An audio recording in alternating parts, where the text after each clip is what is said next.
Hey, you. You're finally awake. The NES library is filled with timeless classics. Super Mario Bros., The Legend of Zelda, and Mega Man all get the love. But behind the spotlight lies a treasure trove of hidden gems. Games that were innovative, polished, and fun, and yet never received the attention they truly deserved. In this video, we're diving into 7 of the most underrated NES games. From cinematic platformers to hybrid RPG shooters, these titles brought something special to the table, but for one other reason or other, they got overshadowed. Now I should say, these are titles that I think are underrated. There's been enough of these videos on YouTube that they're all probably have been mentioned at some point in the world, so don't have a go at me. Before we go into that list, if you think I deserve it, please hit that like and subscribe button, it really helps the channel. We've got the Retro Wars podcast, where this week we are looking at Phantasy Star for the Master System. And we've also got a $1 a month Patreon where you can join the Smut Squad and get your own show. Right, let's get into it, shall we? 7 underrated games for the NES. Willow. When people think of Capcom's NES masterpieces, they immediately recall the likes of Mega Man or DuckTales. But one title often slips through the cracks is Willow, based on the 1988 fantasy film directed by Ron Howard. And I'm not gonna lie, I loved this film growing up, except for when they all turned into pigs. That scared the living bejeebers out of me. I can't swear too much because otherwise YouTube will have me at this point. But I love that film. It was cool seeing Val Kilmer kicking ass, although again not turning into a pig.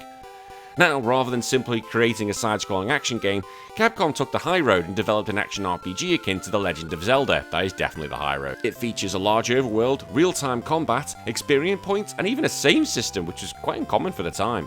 In Willow, players take control of the titular character on a quest to defeat the evil Queen Bavmorda. The game trades in hack and slash for a more strategic, magic-laced style of combat. Players level up by defeating enemies, and magic becomes crucial in later segments. Unlike other movie-based titles at the time, Willow feels like a labour of love. The sprites are finely detailed, the environments are diverse, and the soundtrack is surprisingly emotional. What do you expect? Capcom's doing it? Gameplay is deliberate and exploration-based. And while it never quite reaches Zelda's level of polish, it introduces mechanics like experience-based growth and item collection in ways few NES games ever attempted. Dialogue with NPCs and dungeon-style areas add variety and give the world a lived-in feel.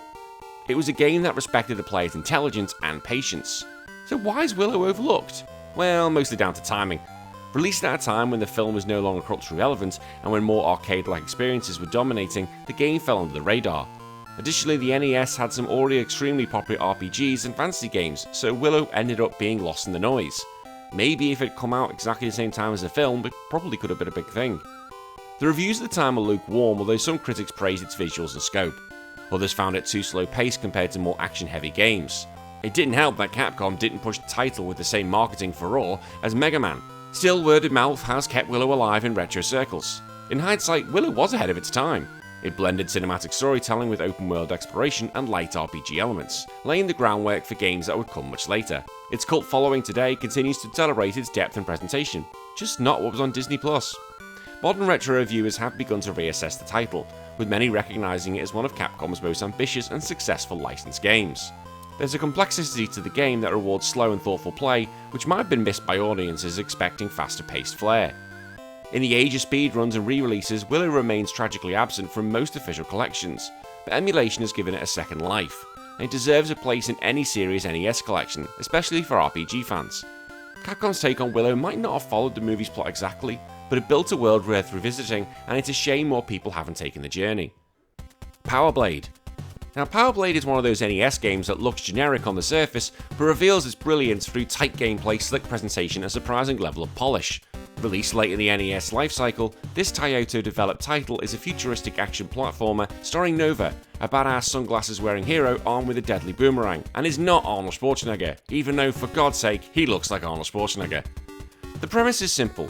In the year 2191, the world is controlled by a master computer that's been taken over by aliens. It's probably what's going to happen with AI. Nova must collect data tapes from 6 agents across various sectors to regain control. The boomerang weapon, which can be upgraded and thrown 8 directions, becomes one of the game's defining features, offering a refreshing twist on standard NES combat. Level design in Power Blade is impressively non-linear. Players can tackle the 6 initial stages in any order, Mega Man style, with each zone offering its own unique aesthetic, enemies and traps. There's even a slight Metroidvania influence, although technically not there at this point, with players needing to find the secret agent in each stage before accessing the boss room. This level of freedom is rare on the NES and adds substantial replay value. Visually, Power Blade pushes the NES hardware. Sprites are large and animation is smooth, and the environments are detailed with scrolling backgrounds and rich colour palettes. The soundtrack is energetic and fits perfectly with the sci-fi atmosphere, amping up the adrenaline during boss fights and frantic platforming sections. And what really sets Power Blade apart is its controls. Movement is fast and responsive, jumping feels natural, and the boomerang mechanics allows for aggressive offense and defensive strategy. It's clear developers took cues from genre titans and added their own innovations to the mix. Despite its quality, Power Blade flew under the radar. It arrived on store shelves in 1991, but the problem was, the SNES, the Super Nintendo, had already launched in North America. As a result, attention was shifting away from the 8-bit console and marketing from the game was minimal at best. Critical reception was positive, with magazines like Nintendo Power praising its action and stage design. Still, it didn't make any of best-of lists, and without franchise branding or media tie-ins, it failed to capture the mainstream gaming public's attention. Today, Power Blade is often cited as one of the NES's best late-era games. Collectors admire its quality, while speedrunners have embraced its smooth mechanics. It even received the Japan-exclusive sequel, Power Blazer, which was heavily altered for Western audiences. In retrospect, Power Blade is a forgotten masterpiece, a mix of Mega Man, Ninja Gaiden and Contra, blended into something uniquely satisfying. It's a game that really deserves to be a franchise, or just have Arnold Schwarzenegger be in a movie. 8 Eyes. Now at first, 8 Eyes may look like a Castlevania clone, and to be fair, that comparison is warranted, because this looks exactly like Castlevania. The side-scrolling platforming, gothic architecture, and deliberate combat mechanics draw clear inspiration from Konami's classic. However, 8 Eyes brings its own identity to the table, with a 2-character mechanic, a global setting, and strategic gameplay that, when mastered, can be incredibly rewarding. The story takes place in a post-apocalyptic world, where civilization is slowly being rebuilt under the guidance of the new Great King. See, that's not Castlevania. Castlevania's in the past. However, 8 powerful dukes betray the king and steal 8 mystical jewels known as the 8 Eyes. You play as Orin, a falconer accompanied by his bird, Cutrus. The duo must recover the jewels by battling through 8 themed castles scattered across the globe from Egypt to India. The gameplay is both inventive and challenging. Players control Orin using standard platforming and sword-based combat, but they can also command Cutrus independently to attack enemies or grab items. Just go do it, Cutrus, go do my bidding, that's what it should have been. This adds a layer of strategy uncommon in NES titles. In fact, the game even supports a 2-player mode, where one person controls Orin and the other controls Cutrus, an overlooked innovation that adds a sense of depth and teamwork to the experience, so basically, player 2, go do all the work. Each of the 8 levels features a unique cultural aesthetic, with music, backgrounds, and enemies tailored to match the region. The attention to detail is commendable, especially given the limitations of the NES. What sets 8 Eyes apart, besides the Falcon mechanic, is its non-linear progression. Much like Mega Man, players can choose the order in which they want to tackle the stages. However, there's a catch. There's always a catch. There is a correct sequence to beat in the levels based on difficulty and item acquisition. Without following the optimal route, later stages can become punishingly difficult. Unfortunately, this steep difficulty curve likely contributed to its poor reception at launch. Many players found the controls cumbersome and the enemies overwhelming. The learning curve required to master the Falcon mechanics and the lack of direction on the proper stage order was frustrating for casual players, but we have the internet. Reviews at the time were mixed. While some appreciated the art direction and soundtrack, others criticised the hit detection and the game's overall difficulty. It also didn't help that the game's publisher, Taxan, had little brand recognition and minimal advertising meant it was largely overlooked. Despite its rocky reception, 8 Eyes has found a cult following in modern retro communities. Players now appreciate the ambition and complexity that went unnoticed in the 1980s. The 2-character system is particularly praised as a mechanic ahead of its time, and speedrunners enjoy the challenge of optimising Falcon placement and route strategy. 8 Eyes ain't perfect, but its ambition deserves respect. It dared to blend action, puzzle solving, and partner mechanics in a time when most games stuck to safe formulas. For players willing to brave its difficulty, it offers a rich, unappreciated experience. Vice Project Doom. Vice Project Doom is one of the most criminally underlooked games ever made for the NES. Developed by ICOM and published by Sammy, the game mixes multiple gameplay genres developed into one cohesive package, fusing side-scrolling action, top-down driving, and first-person shooting into a sci-fi story that feels more like an anime film than a typical NES game. The plot centers around Detective Quinn Hart, an agent investigating a shadowy corporation known as BEDA, B-E-D-A, that's secretly trafficking alien bioweapons. Of course they are. What begins as a gritty noir-style mystery turns into an interplanetary war. The game's unique storytelling is unusually robust for an NES title, using cutscenes and detailed dialogue to unfold its cyberpunk tale. The game's most impressive feat is variety.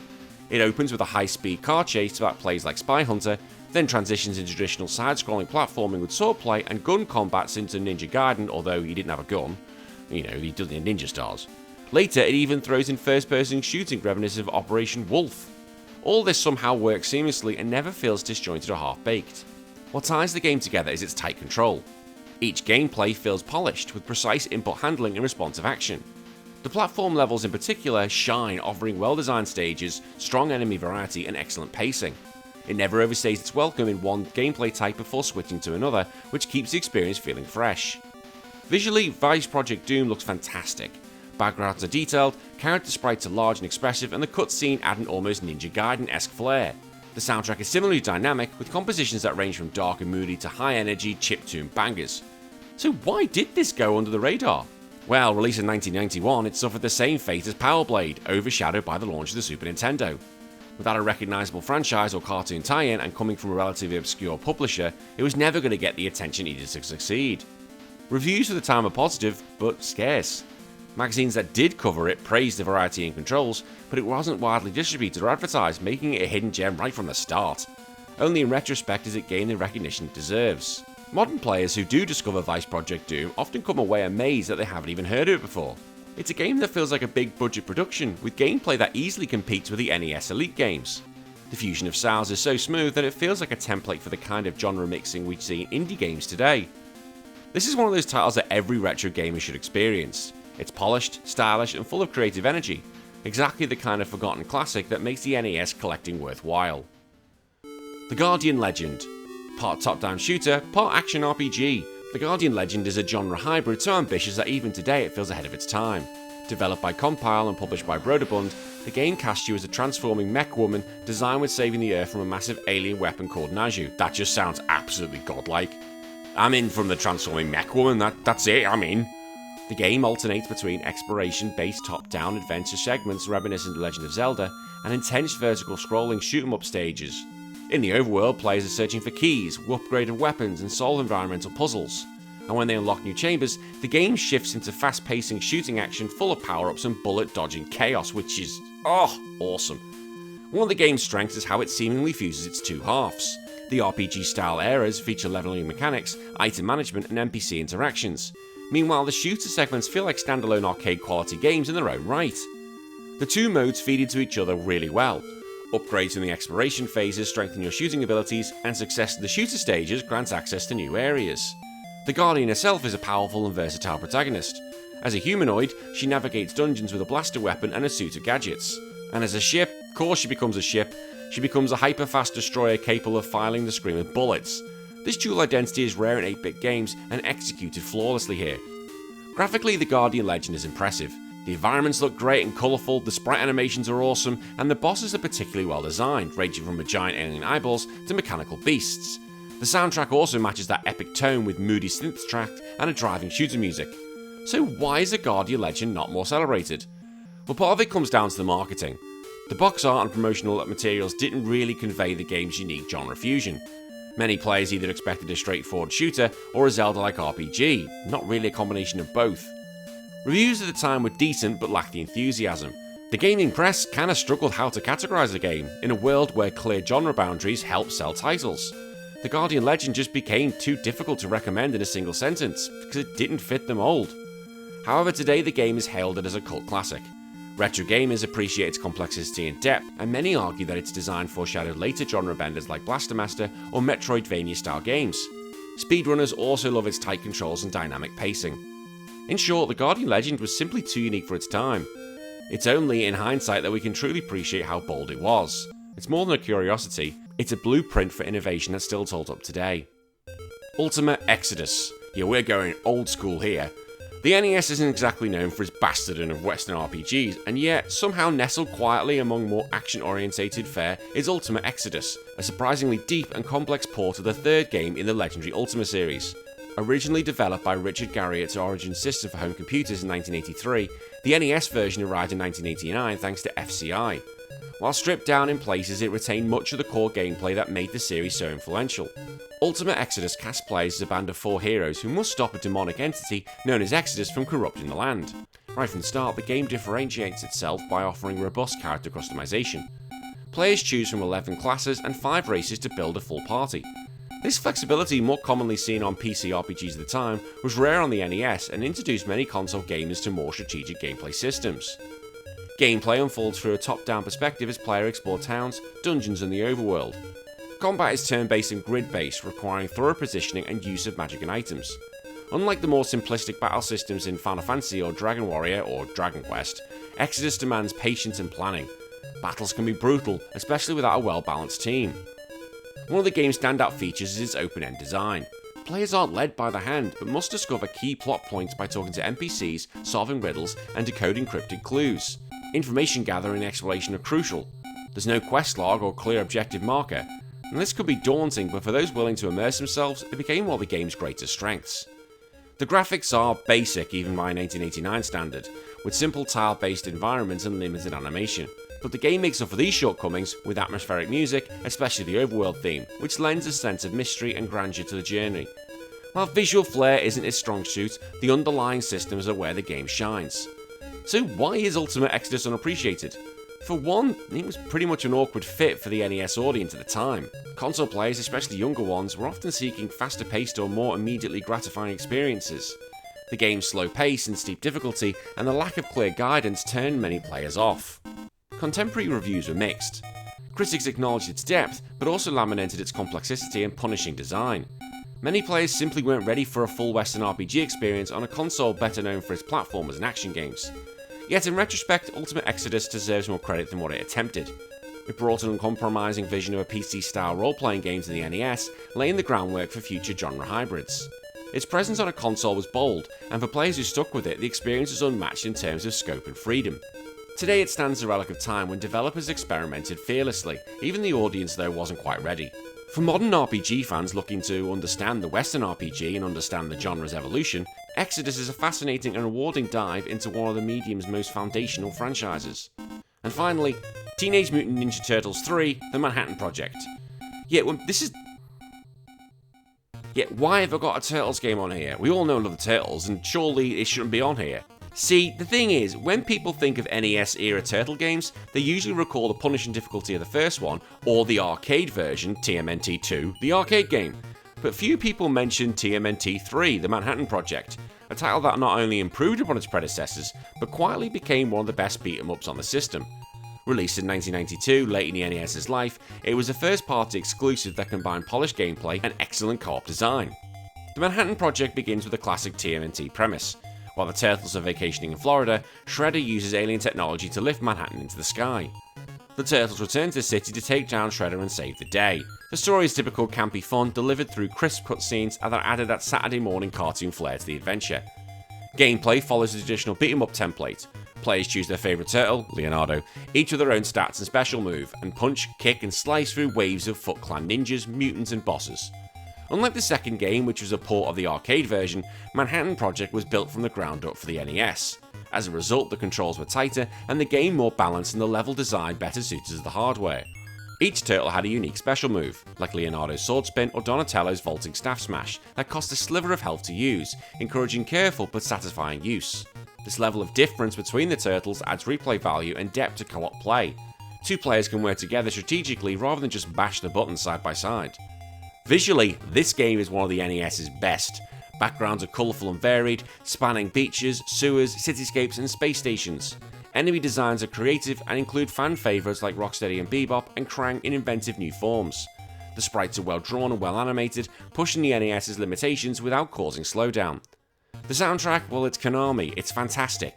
It blends upbeat action themes with atmospheric stage music, adding energy to every brawl. Sound effects are also punchy, giving every attack a satisfying impact. So why is the Manhattan Project overlooked? Well, timing again plays a huge role. This was released in 1992, and we talk about the ones released in 1991. By this point, most players had moved on to the Super Nintendo, and Turtles in Time was available in the arcade. Yes, Turtles in Time, one of the best games ever on the arcade, was already out. With TMNT being more recognisable due to its arcade lineage, Part 3 just got sandwiched between nostalgia and the next-gen excitement, one of the best games ever made. Reviews at the time were positive but not glowing. It was just seen as more of the same, despite being a more mechanically refined game. Many didn't give it a fair chance because they'd already played the arcade game or assumed it was just another rehash. Today, retro fans are giving Manhattan Project the respect it deserves. Many now consider it the most well-rounded TMNT game on the NES, with the best level design, mechanics, and balance of any entry in the 8-bit trilogy. The Manhattan Project wasn't just a fun game, it was a farewell letter to the NES from Konami, showcasing just how far developers had come in mastering the hardware. It deserves to be remembered as a hidden gem, not just in the TMNT catalogue, but in the NES library as a whole. And that's it. 7 games which I think are completely underrated for the NES. What do you think? Did I get these 7 right? If I didn't, let me know in the comments below. I want to hear your selections because I want to talk about them in the future. And as I said at the beginning of the video, if you believe I deserve it, please hit the like and subscribe button, it really helps the channel grow. Until then, my name's been Danny, I'll see you all again in 3 days for another video. You take care of yourself, bye bye.